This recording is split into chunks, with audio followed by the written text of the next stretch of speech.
जैसे जयराम रमेश जी ने कहा, 4 घंटे हमारी कास्ट सेंसस पे चर्चा हुई, डिस्कशन हुआ और एक ऐतिहासिक निर्णय कांग्रेस वर्किंग कमेटी ने लिया है और यूनानिमसली लिया है। मगर मतलब कमरे में कोई ऐसा व्यक्ति नहीं था जिसने अपना पूरा सपोर्ट कास्ट सेंसस का जो कॉन्सेप्ट है उसको नहीं दिया। तो काफ़ी खुशी की बात है। हमारे यहाँ चीफ मिनिस्टर्स बैठे हैं। हमारे चीफ मिनिस्टर्स ने भी डिसीजन लिया है कि वो भी राजस्थान में, कर्नाटक में, छत्तीसगढ़ में, हिमाचल में कास्ट सेंसस को आगे बढ़ाएंगे। तो अंग्रेजी में बोल दूं? इंग्लिश में। There is a very big decision taken today by the Congress Working Committee. Unanimously, the Working Committee has supported the idea of a caste census in the country, and I think it is a very, very progressive step, a very powerful step for the emancipation of the poor people in our country. We've also our chief ministers are also believe that it's an important step for them to take. So our states are also considering this and actioning this this step. If you have any questions, please feel free to ask them. एक minute एक करके संजीव, एक minute please रुक जाइए।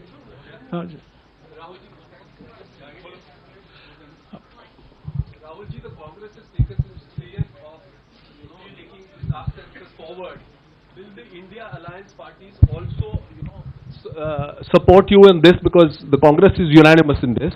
Whether all the other parties, because you are going to contest the elections together, all 26 parties are contesting the elections together, so will they also support, and will you seek their support? Well, the Congress president today chaired the meeting of the highest body of the Congress party, and the entire Congress party has decided that it is going to wholeheartedly not just support the idea of the caste census, but force the BJP to carry out the caste census or then get out of the way so we can carry out the caste census. Now, most of the parties in the India Alliance are unanimous that the caste census should be implemented. There might be a few who might have a slightly different position, and that's fine. We are quite flexible.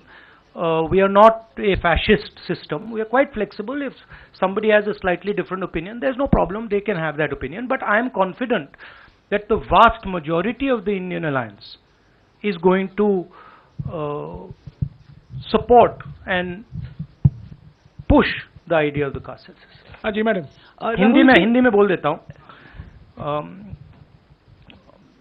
आपका सवाल था कि क्या India alliance भी caste census को support करेगी, तो मैंने कहा कि देखिए, कांग्रेस प्रेसिडेंट ने हमारी जो सबसे बड़ी डिसीजन मेकिंग बॉडी है उसमें निर्णय लिया है कि हम कास्ट सेंसस को इम्प्लीमेंट करेंगे।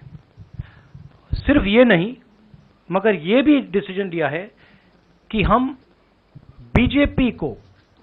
बीजेपी पर दबाव डालेंगे और उनसे करवाएंगे। अगर उन्होंने नहीं किया तो फिर उन्हें परे हो जाना चाहिए, क्योंकि देश कास्ट सेंसस चाहता है। अब जहां तक इंडिया अलायंस की बात है, मैं जानता हूं कि काफी पार्टी इंडिया अलायंस में इस निर्णय का समर्थन करेंगी। 1-2 पार्टी हो सकती हैं जिनकी राय थोड़ी अलग हो। हमारे लिए कोई प्रॉब्लम नहीं है, क्योंकि हम कोई फैशिस्ट सिस्टम नहीं है। मगर ज्यादा से ज्यादा पार्टियां इस डिसीजन को पूरी तरीके से सपोर्ट करेंगे।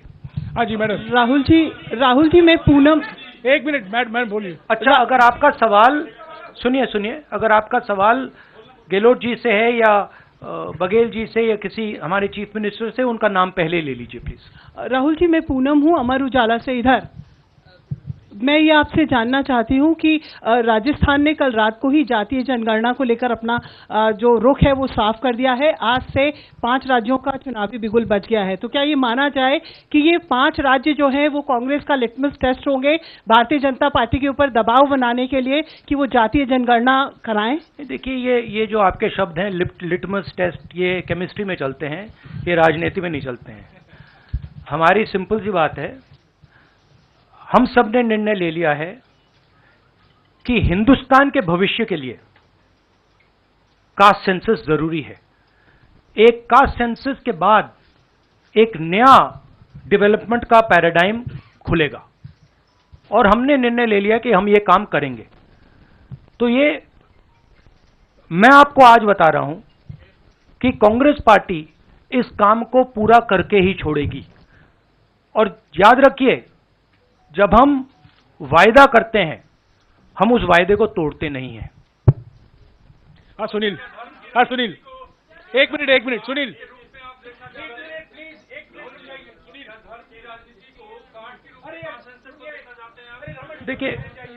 देखिए नहीं, मैं इसका जवाब देता हूं। देखिए, ये कास्ट और धर्म की बात नहीं है, ये गरीबी की बात है। हिंदुस्तान के ओबीसी, हिंदुस्तान के दलित, हिंदुस्तान के आदिवासी और हिंदुस्तान के गरीब लोग, इनके लिए यह काम किया जा रहा है। आज क्या हो रहा है, 2 हिंदुस्तान बन रहे हैं, एक अदानी जी वाला और दूसरा सबका। कास्ट सेंसस साफ दिखा देगा कि हिंदुस्तान में लोग कितने हैं, कौन है, और हम वहां नहीं रुकेंगे। उसके बाद इकोनॉमिक सर्वे होगा तो हमें यह भी पता लग जाएगा कि कितने लोग हैं, धन किसके हाथ में है, धन कहां है, एसेट किसके हाथ में है। और फिर जैसे मैंने कहा, जो एक्सरे हमें, और मैं कहता हूं शायद इसमें मेरी भी गलती है, जो हमने पहले नहीं किया उसको अब हम पूरा करके दिखा देंगे, क्योंकि इस एक्सरे की जरूरत है। अगर हम नया पैराडाइम, नया डेवलपमेंट का पैराडाइम चाहते हैं जहां सबको न्याय मिले, उसके लिए हमें कास्ट सेंसस करना ही होगा। Sir, you've heard the Prime Minister in Hyderabad, give his counter to the caste census and about, the rights and what will happen to southern states and the various things. How do you view that? And also for the Karnataka Chief Minister, why doesn't he go ahead with the release of the caste census data? We are in discussions. We are very clear what our direction is. Those actions will be taken. Prime Minister's, the Prime Minister is making unconnected statements. What the caste census has to do with, representation of the South is very difficult to understand. Now, the problem is that the Prime Minister is incapable of doing the caste census. I'd like to point out something quite interesting. There are 4, हमारे 4 chief ministers हैं, 4 में से 3 OBC वर्ग के हैं। BJP के 10 chief minister हैं, 1 OBC वर्ग के हैं, और वो भी कुछ ही दिन में चीफ मिनिस्टर नहीं रहेंगे। तो बात बहुत होती है ओबीसीज की, मगर नरेंद्र मोदी जी को यह बताना है कि ओबीसीज के लिए आपने किया क्या। मैंने पार्लियामेंट में उदाहरण दिया कि 90 अफसरों में से 3 अफसर ओबीसी वर्ग के हैं। नरेंद्र मोदी जी ने उसके बारे में कुछ नहीं बोला। उन्होंने यह भी नहीं बोला कि हां यह गलत है, उन्होंने बोला, एक शब्द नहीं बोला। मतलब उनके लिए यह एक्सेप्टेबल है कि हिंदुस्तान में जिनकी शायद 50% आबादी है अप्रोक्सीमेटली, उनका सरकार को चलाने में कोई भी हक ना हो। तो ये तो सच्चाई है, रियलिटी है। प्राइम मिनिस्टर सीधा कह दें कि हम कास्ट सेंसस का डेटा रिलीज कर देंगे, प्राइम मिनिस्टर सीधा कह दें कि अगला सेंसस कास्ट बेसिस पे होगा, वो कह ही नहीं सकते, क्योंकि प्राइम मिनिस्टर सचमुच में ओबीसी वर्ग के लिए काम नहीं करते हैं। प्राइम मिनिस्टर का काम ओबीसी वर्ग को डिस्ट्रैक्ट करने का, ओबीसी वर्ग के ध्यान को इधर उधर करने का है। जो सच्चाई है कि ओबीसी वर्ग, दलित वर्ग, आदिवासी वर्ग को कितनी भागीदारी मिल रही है, उससे डिस्ट्रैक्ट करने का पूरा सिस्टम बना रखा है आरएसएस ने और नरेंद्र मोदी जी ने। और नरेंद्र मोदी जी उनके मेन इंस्ट्रूमेंट है, मतलब सेंट्रल औजार हैं। उनका यही काम है कि भैया ओबीसी की भागीदारी ना हो, ध्यान इधर उधर जाता जाए। हाँ संजय। राहुल जी, प्राइम मिनिस्टर और बीजेपी का एलिगेशन है कि कांग्रेस कास्ट सेंसस को इसलिए ला रही है, लाके वो हिंदू कम्युनिटी के अंदर डिवीजन पैदा करना चाह रही है। और ये राजस्थान में उन्होंने रैली में ये बात कही कि ये कास्ट सेंसस का मतलब कांग्रेस का एडवोकेसी का, राहुल गांधी का एडवोकेसी का यही लक्ष्य है। हमारा लक्ष्य, जैसे मैंने कहा, हमारा लक्ष्य है कि एक्सरे होना चाहिए। किसी को चोट लगती है, अस्पताल में पहला काम होता है, भैया देखिए एक्सरे कराते हैं, पता लगाते हैं क्या है, सच्चाई क्या है। हमें लग रहा है कि हिंदुस्तान में जो भागीदारी ओबीसी की होनी चाहिए, दलितों को होनी चाहिए, आदिवासियों की होनी चाहिए, हमें लगता है कि वो उनको नहीं मिल रही है। सस्पिशन है। अब हम सिर्फ ये कर रहे हैं कि हम एक्सरे कराना चाह रहे हैं, देखना चाह रहे हैं कि क्या ये सच्चाई है इसमें या नहीं। नरेंद्र मोदी एक्सरे कराने से क्यों डर रहे हैं? इसमें लोगों को बांटने की बात नहीं है, इसमें जो हक लोगों का है उनको देने की बात है। अब मुझे यह बात समझ नहीं आ रही कि हिंदुस्तान के जो प्रधानमंत्री हैं एक्सरे क्यों नहीं करा रहे हैं, एक्सरे करने से क्यों डर रहे हैं, और जहां भी जा रहे हैं आप नोटिस कीजिए कहीं ना कहीं डिस्ट्रैक्ट करने की बात कर रहे हैं। कभी डिलिमिटेशन की बात कर रहे हैं, कभी कुछ और बात कर रहे हैं, कभी साउथ इंडिया की बात कर रहे हैं, मगर एक भाषण में नरेंद्र मोदी जी ने यह नहीं कहा कि देखिए जो राहुल गांधी ने कहा है 90 अफसर जो हिंदुस्तान को चलाते हैं उसमें से 3 लोग सिर्फ ओबीसी वर्ग के हैं। यह सच्चाई है, यह सच्चाई बीजेपी ने एक्सेप्ट की है, और उनको सिर्फ 5% बजट पर कंट्रोल है। यह प्रधानमंत्री अपने भाषण में नहीं बोल पा रहे हैं। क्यों? क्योंकि उनका लक्ष्य कुछ और है, उनका लक्ष्य डिस्ट्रैक्शन का है। और आप देखना डिस्ट्रैक्शन करने के बहुत और तरीके निकालेंगे आने वाले समय में, एक के बाद एक डिस्ट्रैक्शन करने के तरीके दिखेंगे आपको। राहुल जी 1-2 सवाल और ले सकते हैं? हाँ मौसमी। राहुल जी ये पूछना चाह रहे थे कि जिस तरह से प्रधानमंत्री नरेंद्र मोदी कह रहे हैं, कहा जा रहा है कि कांग्रेस के लिए ये बहुत ज्यादा नुकसानदेह होगा, क्योंकि जो बची कुची अगड़ी जाति कांग्रेस के साथ है वो चिटक जाएंगी। तो पॉलिटिकली आपको लगता है कि ये कांग्रेस के लिए नुकसान वाला सौदा है? ये हमारा पॉलिटिकल डिसीजन नहीं है, ये न्याय का डिसीजन है, ये हिस्सेदारी का डिसीजन है। इसमें कोई पॉलिटिकल कैलकुलेशन नहीं है। हम हिंदुस्तान का जो मैस है, जो 50, 60, 70, 80% हिंदुस्तान की जो आबादी है, उसकी हिस्सेदारी की बात कर रहे हैं, और वो हिस्सेदारी देकर ही हम रहेंगे। ये हमने निर्णय ले लिया है। आप देख लेना, जैसे मैंने कोविड के बारे में बोला था, चाइना के बारे में बोला था, अब मैं बोल रहा हूं कास्ट सेंसस होगा, और हिंदुस्तान के गरीबों की जो हिस्सेदारी बनती है वो उनको मिलेगी, और वो काम कांग्रेस करके दिखाएगी। जी राहुल जी, आपने कास्ट सेंसस के बाद इकोनॉमिक सर्वे की बात कही है, वो क्या इकोनॉमिक सर्वे स्टेट में भी होगा क्या, कांग्रेस रूल स्टेट में? एक चीज, और दूसरा आपने पार्लियामेंट में कहा था कि आपके पास जो कास्ट सेंसस का डेटा है वो आप अनाउंस करेंगे अगर सरकार नहीं करती है तो। नहीं, तो मैंने ये नहीं बोला। करेंगे? देखिए हमारे पास कास्ट सेंसस का डेटा नहीं है, क्योंकि कास्ट सेंसस का डेटा हिंदुस्तान की सरकार के पास है। तो ये मैंने कभी नहीं बोला है। मैंने ये बोला कि हिंदुस्तान की सरकार के पास कास्ट सेंसस का डेटा है, हिंदुस्तान की सरकार को उस डेटा को रिलीज कर देना चाहिए, और अगर हिंदुस्तान की सरकार उस डेटा को नहीं रिलीज करेगी तो जब हमारी सरकार आएगी पहले दिन हम उस डेटा को रिलीज कर देंगे। हाँ रवि, सवाल आपने जो इकोनॉमिक सर्वे की बात की, देखिए सवाल क्या है? सवाल यह है, पहला सवाल जो कास्ट सेंसस से क्लियर हो जाएगा, इस देश में कितनी आबादी किसकी है?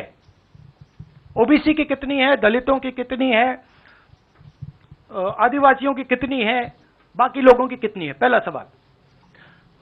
दूसरा सवाल, देश का जो धन है, देश के जो एसेट्स हैं, क्या वो इन लोगों के हाथ में भी हैं या नहीं? देश के एसेट्स में ओबीसी की कितनी हिस्सेदारी है, दलितों की कितनी हिस्सेदारी है, आदिवासियों की कितनी हिस्सेदारी है? देश के इंस्टीट्यूशंस में आदिवासी कितने, ओबीसी कितने, दलित कितने? मैं आपसे पूछ लेता हूं, इस कमरे में दलित कितने हैं? देखिए, ये मजा देखिए, इस कमरे में ओबीसी कितने हैं? हाथ उठा के दिखा दीजिए, देखिए मजा। नहीं, वो आप कैमरामैन है भैया, आपकी बात नहीं कर रहा हूं मैं, इनकी बात कर रहा हूं। तो ये सवाल है, हिंदुस्तान के इंस्टीट्यूशंस में ओबीसी कितने, दलित कितने, आदिवासी कितने? ये सवाल हम पूछ रहे हैं, इंस्टीट्यूशंस के बारे में पूछ रहे हैं, धन के बारे में पूछ रहे हैं, एसेट्स के बारे में पूछ रहे हैं, और आबादी के बारे में पूछ रहे हैं। राहुल जी रवि, राहुल जी इधर,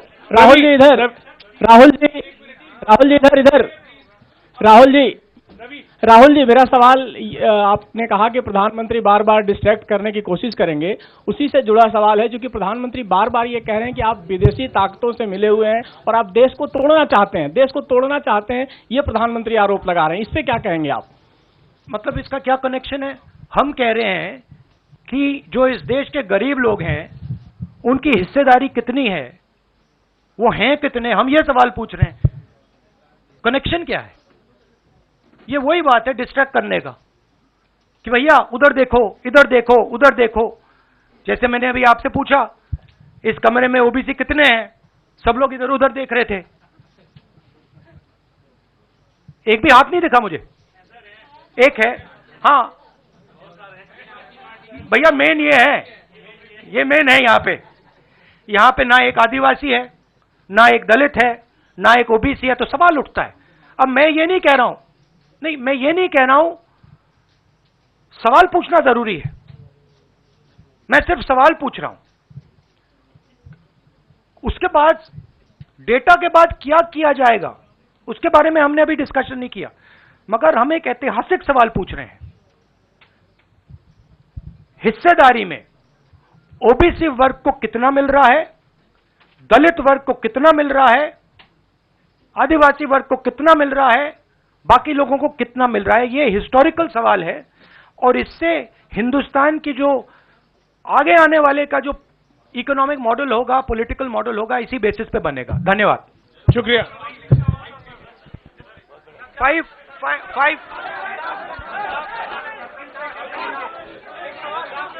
भैया, एक सेकंड,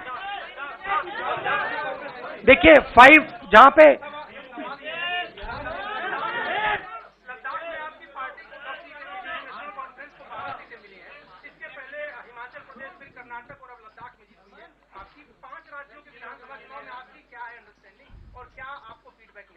मैंने आपसे कहा कि बीजेपी के 10 स्टेट्स हैं, एक उनका ओबीसी चीफ मिनिस्टर है, तो मध्य प्रदेश में उनकी सरकार जारी है, राजस्थान में भी सरकार जारी है, छत्तीसगढ़ में भी जारी है, तेलंगाना में जारी, सॉरी उल्टा बोल दिया छत्तीसगढ़ में हमारी सरकार है, आ रही है, आपने कंफ्यूज कर दिया मुझे। राजस्थान में आ रही है, छत्तीसगढ़ में आ रही है, मध्य प्रदेश में जा रही है, तेलंगाना में उनकी जा रही है, हमारी आ रही है। नहीं, सीरियसली कहूं तो माहौल बहुत पॉजिटिव है, और मैं चारों जो हमारे स्टेट्स हैं उनके बारे में कह सकता हूं। जो गहलोत जी ने हेल्थ केयर का स्ट्रक्चर जो बनाया है, शायद वो दुनिया में एक ऐतिहासिक हेल्थ केयर का सिस्टम राजस्थान की सरकार ने बनाया है। और जो काम राजस्थान की सरकार ने गरीबों के लिए किया है, ऐतिहासिक काम किया है। कर्नाटक में हमारी जो 5 गारंटीज हैं, जो सोशल प्रोटेक्शन की जो स्कीम्स हैं, वो अनमैच्ड है। आप किसी भी स्टेट में चले जाइए, आप पूछ लीजिए, आपको ऐसा सोशल प्रोटेक्शन का स्ट्रक्चर नहीं मिलेगा। छत्तीसगढ़ में जो किसानों के साथ हमारे चीफ मिनिस्टर ने किया, जो उनको धान के लिए दाम मिलता है, सबसे ज्यादा मिलता है हिंदुस्तान में। जो कनेक्टिविटी उन्होंने बनाई है, जो हमारे छोटे छोटे डिस्ट्रिक्ट्स में मैन्युफैक्चरिंग यूनिट्स लगवाए हैं, जो ऐतिहासिक काम किया है।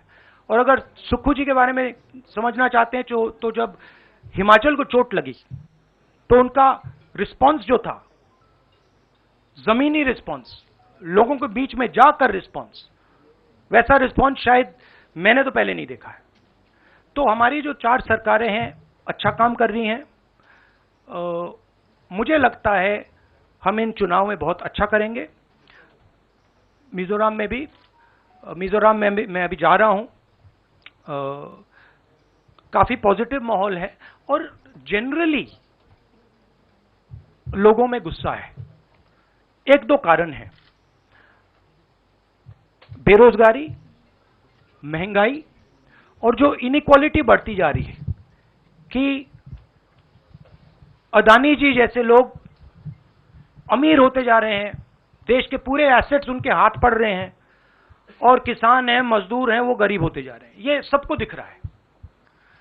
तो इसीलिए हम प्रिपरेशन कर रहे हैं। कास्ट सेंसस हमारा फाउंडेशन है, मगर जो राजस्थान में इन्होंने हेल्थ केयर के लिए किया, वो हम नेशनल लेवल पे करने की सोच रहे हैं। जो किसानों के लिए ये कर रहे हैं, जो इनका सोशल सिक्योरिटी का स्ट्रक्चर है, वो हम इसको नेशनल लेवल पे इंप्लीमेंट करने की प्लानिंग कर रहे हैं। हमारी सोच है कि जो नरेंद्र मोदी जी और बीजेपी ने नफरत, हिंसा और डर का विजन दिया है, हम देश को मोहब्बत, रिस्पेक्ट और भागीदारी का विजन दें। और मुझे लग रहा है कि देश का जो मूड है वो बिल्कुल बदल चुका है। और ये बात अभी बीजेपी वालों को समझ नहीं आई है, मगर कुछ ही दिनों में उनको आस्ते आस्ते ये बात समझ आ जाएगी कि जो उन्होंने देश के साथ किया है, जो उन्होंने नफरत फैलाई है, जो उन्होंने इंस्टीट्यूशंस पर आक्रमण किया है, लोगों को डराया है, धमकाया है, नफरत फैलाई है, वो इस देश को अच्छा नहीं लगा है। तो ये मुझे लग रहा है।